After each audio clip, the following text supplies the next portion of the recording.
very much flows from the very same approach that Larry laid out here. From the earliest time in the party, and this was different from the way a lot of the other parts of the left looked at the creation of the State of Israel and at Zionism. And even understanding that a number of the early leaders in the party came from a Jewish background and very much understood the oppression of Jewish people and the role of anti-Semitism.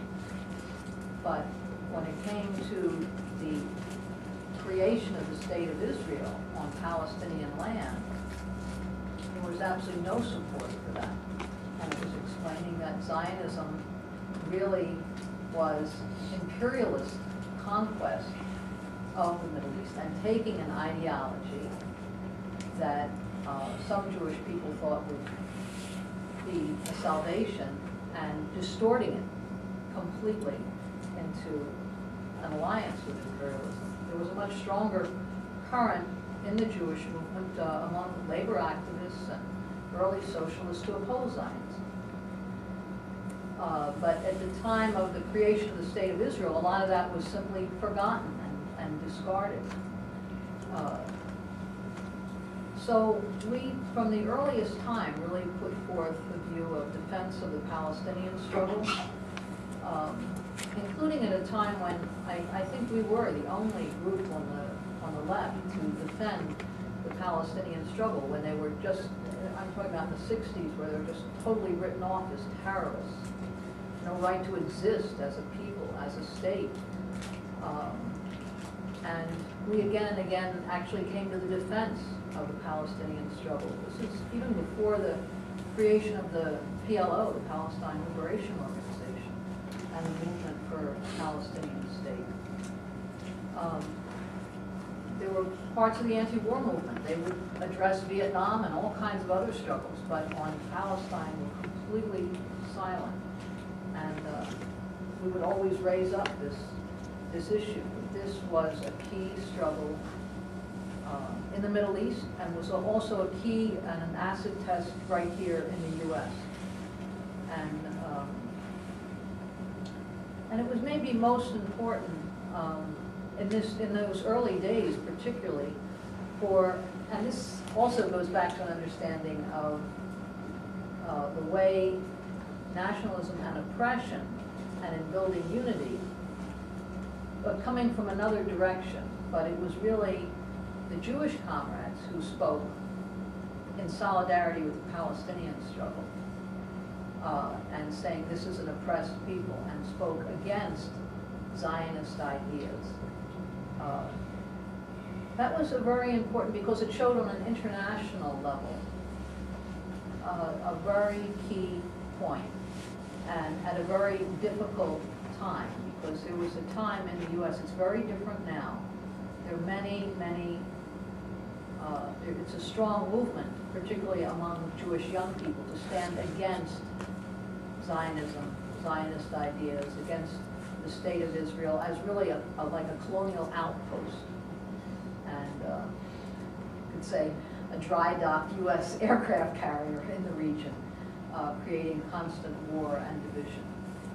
But it was really the Jewish comrades who were at the forefront of explaining that and being a real stand for unity, but also the defense of the far more oppressed Palestinians who were just expropriated from their land.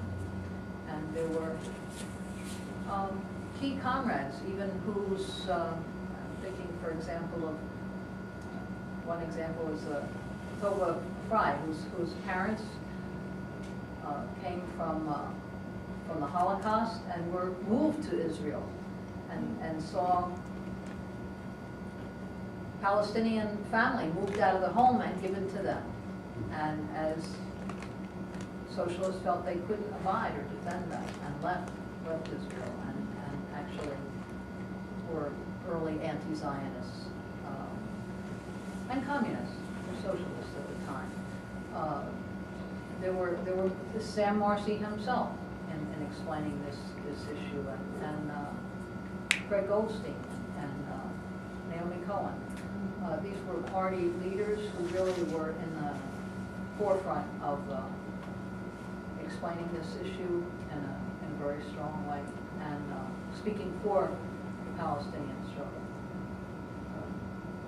I use the example of my husband, who was a Jewish kid from the Bronx, who was, sort of raised with Zionist ideas and went and moved to Israel and signed up in the Israeli army and was on a kibbutz right on the border with Syria and Lebanon, and came to see that it was a completely oppressive role, that a Palestinian youth couldn't have a rock where he, had carried an Uzi, submachine gun all the time, so left and really took a stand in defense of the Palestinian struggle and spoke out very strongly at a time when, if you spoke for Palestine, you get death threats. I mean, really, as just standard operating procedure. Our demonstrations for Palestine were attacked again and again physically by right-wing and racist and Zionist forces. A lot has changed since then because the Palestinian struggle moved forward and asserted their right to, as a nation, and it's become a rallying cry. This very small nation, completely expropriated from their land, has become an issue now understood around the world. But there was a time when it was not understood at all, and we were almost alone on this position on an international basis. But now it's part of the strong feelings for the party among all different forces of the Arab movement, whether they're bourgeois forces or revolutionary forces. They recognize that we stood for Palestine when it was really, really difficult, and also that we stand for the whole entire Arab revolutionary movement, that movement against colonialism, against expropriation, against conquest. So it reflects our understanding of the class struggle here, but also that this is an international. Imperialism it's the rule of the banks on an international basis, here at home, but worldwide. You should mention the 67 demonstration. Yeah, that was really important. It was a time of course, everyone in the anti-war movement, everyone in the progressive movement was against the war in Vietnam, but the war in 1967, which was really an Arab-Israeli war, but it was really Israel's conquest of whole parts of Syria, Egypt, Lebanon, Jordan, and into what became the entirely new borders, a very aggressive conquest. And there was complete silence on an international scale about this in many ways, and yet we went into the political movement to raise defense of Palestine. Even in the anti-war movement, were isolated on the basis of this. There was an action at the 1968 Olympics where Palestinian like guerrilla forces went into the Olympics and said, why can't we be represented here? I think it was 72. No, that was 72. Munich? Yeah, Munich was Yeah. 72. 72? Okay. Yeah. Sorry. And they took hostages, and the very idea of the Palestinians putting forth their demands, both U.S. and German forces were more than willing to kill even the Olympic hostages in order to kill the idea of Palestinians putting forth their right to be represented at the Olympics, to be represented in a game. There was a huge hysteria against the Palestinian movement at that time also, and we spoke out on it, and comrades really went out into the streets, including into Jewish communities, to leaflet, to explain that issue, to take it on, although you about needed a defense guard to do so. So we fought on this many, many times, and are very strong supporters of the Palestinian movement, and also for there to be this is a question where reparations comes up, and expropriation that took place, that this must be reversed? Isn't the event in Munich where after the U.S. got all the conspirators of the event at Munich, all of them like hunted down and killed too, right? Right, Yeah. exactly. Exactly. Everyone.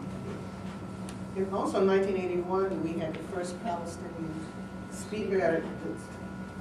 Well, there was in response to Reaganism, Reagan getting into office, we decided, and to fight the demoralization of the movement, because Reagan coming into office, we were very instrumental and central to the establishment of the People's Anti-War Mobilization.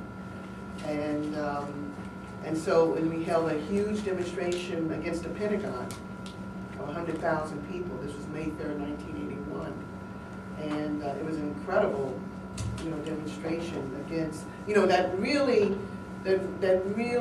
I think in many ways, at least in major ways, we tied the struggle against war, because there was also a war going on against El Salvador at the time, and also there was a killing of the Atlanta children.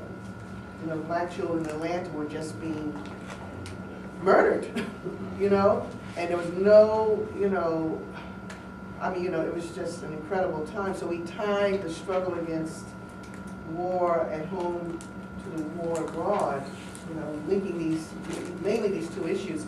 But, at the rally, we had the first Palestinian speaker speak at the PAN's rally. It was historic, for that reason. So, we were not afraid to swim against the political tide. That's really when we had the first demonstration in support of Palestinians in 1967 and were threatened by, Zionist forces and so forth. That didn't stop the party, from doing what was the right thing to do, and it's never been forgotten.